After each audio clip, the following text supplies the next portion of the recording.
ضرورت ہے۔ میرے عزیزوں، خدا اس دنیا پر حاکم ہے۔ God is a sovereign God as his word۔ وہ اپنے کلام کی قدرت سے اس دنیا پر حاکم ہے۔ خدا متاثر ہوتا ہے، لیکن وہ اپنے کلام کی بدولت سے۔ خدا محدود ہو جاتا ہے،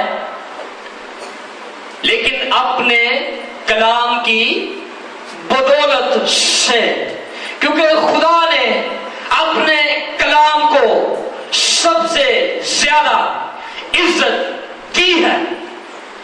لیکن سوال یہ ہے کہ جب میں دعا کرتا ہوں تو خدا بعض دفعہ مجھے جواب کیوں نہیں دیتا؟ جب میں کبھی دعا کرتا ہوں تو خدا مجھے بعض دفعہ اس کا جواب کیوں نہیں دیتا؟ خدا کوئی بے وقوف خدا نہیں ہے۔ خدا جانتا ہے کہ جب بھی میں بولوں گا تو میرے منہ سے نکلی ہوئی بات حکم بن جائے گی، میرے منہ سے نکلے ہوئے الفاظ قانون بن جائیں گے۔ اور خدا یہ کبھی نہیں چاہتا کہ وہ بولتا رہے اور ایک قانون بناتا رہے اور دوسرا توڑتا رہے۔ خدا کو پتا ہے کہ میں جب بھی بولوں گا تو میرے الفاظ میرا قانون بن جائیں گے، اور وہ قانون نہ صرف بنی نوع انسان کے لیے ہے بلکہ وہی قانون خود خدا کے لیے بھی ہے، کیونکہ خدا نے سب سے زیادہ جو عزت بخشی ہے اپنے کلام کو بخشی ہے، اور خدا ہمیشہ اپنے کلام میں رہ کر جواب دیتا ہے۔ خدا ہمیشہ اپنے کلام میں رہ کر جواب دیتا ہے، اور خدا نے جو قانون بنائے ہوئے ہیں خدا ان قوانین میں رہ کر جواب دیتا ہے۔ میرے عزیزوں، بائبل مقدس میں ہم دیکھتے ہیں کہ خداوند یسوع مسیح نے مردوں کو زندہ کیا، لنگڑوں کو چلایا، اندھوں کو آنکھیں دی۔ خداوند یسوع مسیح نے بہت عجیب عجیب کام کیے۔